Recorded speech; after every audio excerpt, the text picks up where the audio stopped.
What if you could turn your open houses into a money magnet? Now there are three keys. Number one, exposure and getting people to your open house, of course. And there are many, many strategies that you can use. One is to use lots and lots of directional signs. But more important today is online exposure, specifically Facebook Marketplace. I've heard of agents generating hundreds and hundreds of inquiries and dozens of visitor groups using that strategy. Now the second important key, which both will motivate people to come, but also for them to sign in, is to have a reason.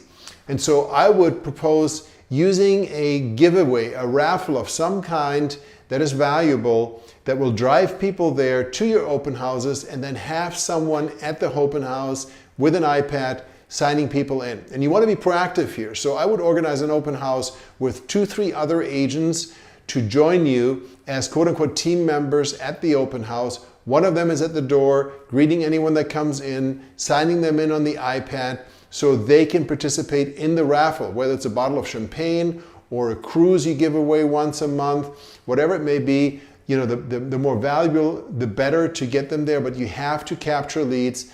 And if there's something for them to win, then they will actually give you their information. So I hope you get the importance of open houses. You have to get people to the open house, you got to get massive exposure, and you have to have a reason for them to sign in, so you can then, of course, immediately follow up post open house. Hope you found this valuable. My name is Thomas Hyman with Realty Partners.